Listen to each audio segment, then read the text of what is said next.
Bienvenue en Castille et Léon, une communauté autonome espagnole où l'alliance d'un riche passé religieux et architectural ayant autrefois contribué à la défense de la péninsule fait bon ménage avec l'éveil gastronomique d'aujourd'hui. La viande bovine espagnole est soumise à un programme de contrôle excessivement rigoureux et la traçabilité du produit en fait toute sa réputation. Bonjour Enrique. Bonjour Emmanuel. Comment a commencé en fait ce projet d'élevage bovin? Bueno, este proyecto empieza en el año 92 a pensarse, pero realmente se ejecuta y comienza realmente en el año 96. Toutes ces bêtes qui nous entourent, elles sont élevées exclusivement en pâturage? Sí, precisamente es un proyecto de ganadería extensiva, solamente están en el pasto. Los animales que veis ahí al fondo son bueyes de 4 años o menos de 4 años. Donc on utilise uniquement les ressources naturelles du milieu. Alors ici Enrique, tu viens de m'expliquer que ce sont des bœufs, mais avec des têtes de femmes, de vaches, tout simplement parce que vous les castrez à l'âge d'1 an et ça confère un goût tout particulier à la viande. Oui, las vacas y los bueyes son animales aparentemente tienen un parecido, pero organolépticamente son totalmente distintos. Les Picos d'Europa, c'est dans ce parc protégé, au pied de massifs au relief accentué, que les bêtes grandissent paisiblement.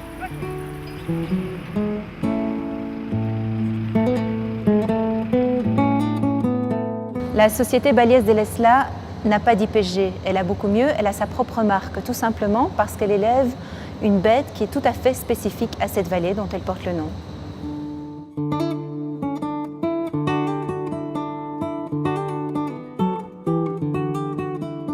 Alors la viande boucanée, en fait, c'est tout simplement un jambon de bœuf, mais quelle partie du bovin utilisez-vous? Se utiliza la pierna trasera del ganado vacuno mayor, vacas de más de 4 años. Et les processus de salage, de séchage, de fumage sont-ils naturels ou bien utilisez-vous des additifs? Es totalmente natural. Est-ce que vous avez reçu un label de qualité pour votre produit? Sí, la cecina de León tiene una indicación geográfica protegida que lo que mantiene es la elaboración artesanal como siempre se ha venido haciendo.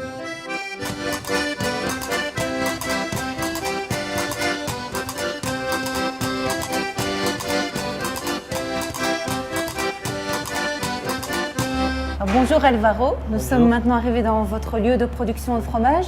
Vous nous faites faire un petit tour? Oui. Merci. Donc vous produisez un fromage de vache, de chèvre ou le mélange des deux? Le mélange les deux. Alvaro, c'est ici que le fromage est affiné? Oui, c'est ici, on l'affine ici. On fait des petits trous parce qu'on met une bactérie, Oui. on s'appelle le pénicillium. Mhm. Il faut les aérer. Aérer le fromage, oui. Oui. Et il reste combien de temps dans cette salle? 3 mois après. 3 mois. Après 10 jours. Après 10 jours, il Oui. est déjà plein de Il est moisissures. déjà plein, oui. Donc c'est un fromage assez jeune. Mhm. Est-ce qu'on peut le goûter? Oui, oui. Oui. Bien sûr.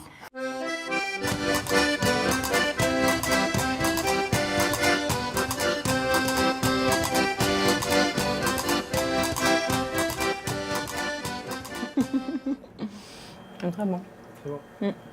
Au confluent des chemins de Saint-Jacques-de-Compostelle et de La Plata, les rues d'Astorga s'étirent entre l'Empire romain et le Moyen-Âge. Sur la Grand Place, un couple de maragatos, commerçants transporteurs qui sillonnaient la région à dos d'âne, sonnent les cloches de l'hôtel de ville depuis 1748.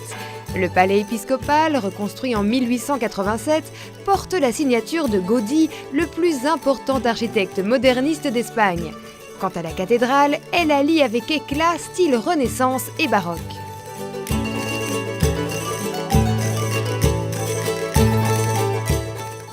C'est à Cortés et ses hommes que l'on doit la bienheureuse introduction du chocolat en Espagne. Au XVIIe siècle, les monastères et les maragatos firent d'Astorga la pionnière de son élaboration. Au siècle dernier, la ville et le chocolat connaissent leur apogée. Astorga recense alors 89 fabriques du produit.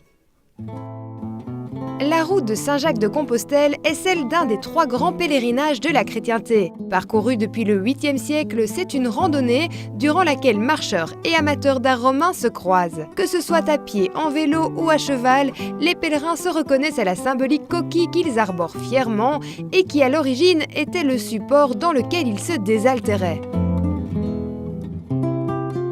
Voilà, nous sommes assis devant un beau plat du Botillo du Berzo. Le Botillo, c'est le fleuron régional. C'est une charcuterie de porc qui est élaborée à base de queue, de langue et de côte de l'animal. Alors sa conservation est assurée par une salaison à base d'épices, d'ail, de paprika et de sel. Le tout est enserré dans un boyau qui est totalement naturel. Et puis ensuite, c'est fumé, c'est séché aussi. Cette viande est d'un rouge assez intense et de consistance assez ferme. Toujours sur le chemin de Saint-Jacques-de-Compostelle, j'arrive ici au château de Ponferrada, qui date du XIIe siècle et qui a été construit par l'ordre du Templier, qui avait pour mission de protéger les pèlerins qui étaient de passage sur cette route.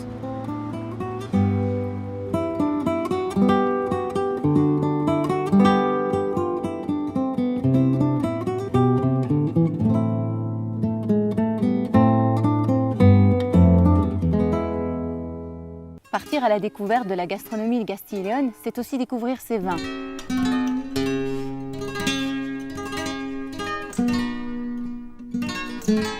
Après 3 heures de route, je suis toujours en Castille et Léon, mais je suis arrivée à la frontière portugaise. Alors je suis en visite ici à la Bodega Virgen de la Bandera, qui est une coopérative dont Thomas est le directeur.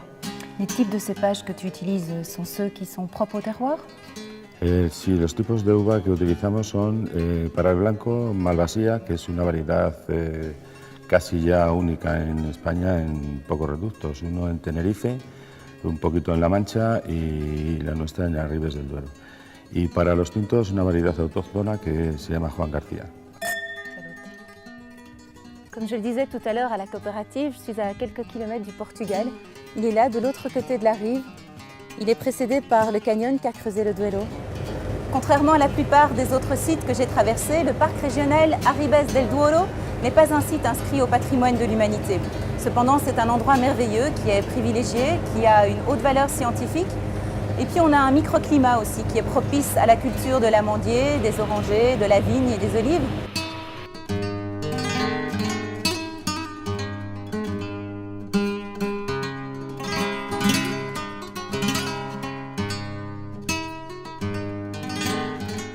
Allez, destination Salamanca.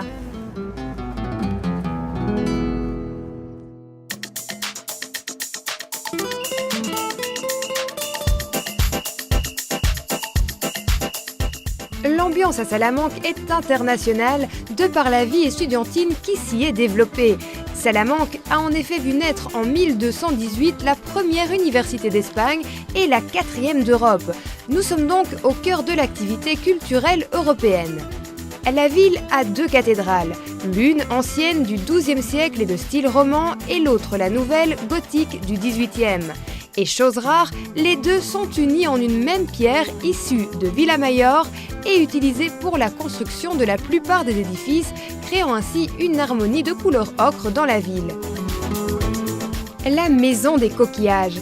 Un mari amoureux en a fait recouvrir la façade de plus de 300 coquillages, ceux-ci faisant partie des armoiries de son épouse bien-aimée. Des étudiants laissèrent ici la trace de l'obtention de leur diplôme durant les festivités de fin d'études. Ils peignèrent sur les murs le V de la victoire avec un mélange à base de sang de taureau. Les voilà en costume.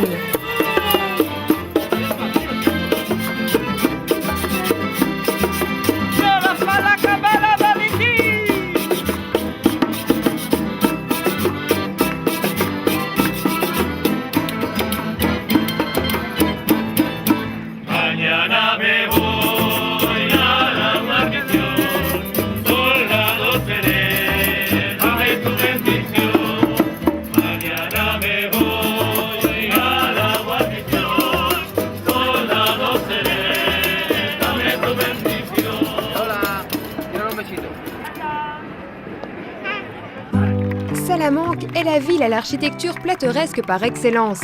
Plata signifie argent et la pierre y a été travaillée avec autant de richesse que le métal, habillant les façades de 1000 fioritures.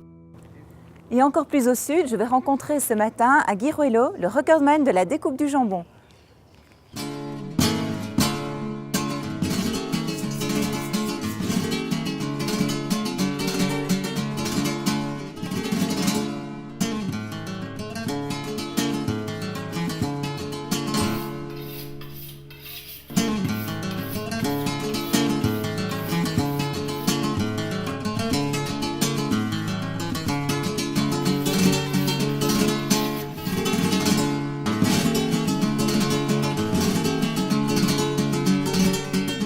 Florencio coupe d'une traite 12,20 mètres de jambon. Tout un art qui lui fit gagner un prix. Le jambon, tout comme le saucisson de Guijuelo, provient de cette race de porc ibérique. Il se nourrit de glands de chêne et de céréales. Alors nous sommes ici dans le sud-est de la province de Salamanque.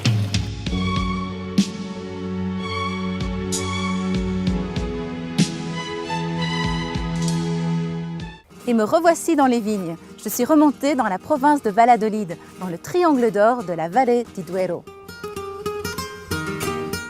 Ce château médiéval à Peñafiel abrite le musée du vin. Alors, Javier, peux-tu me donner quelques informations œnologiques régionales?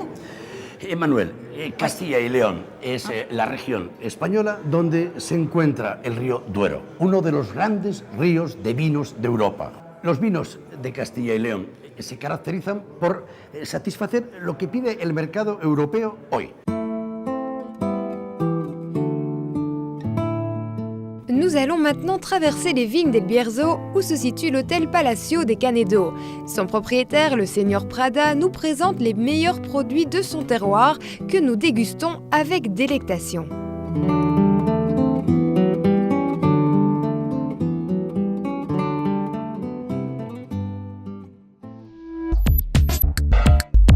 La Bodega Legaris à Curiel del Duero a une architecture particulière. Elle s'articule autour d'une cour intérieure et chaque étape majeure de l'élaboration du vin s'effectue selon un tracé en forme de croix, procurant une certaine sérénité à tout visiteur. L'objectif premier étant que le vin soit le moins possible véhiculé lors des phases de pressage, fermentation dans les cuves, vieillissement en fût et repos après la mise en bouteille et l'étiquetage.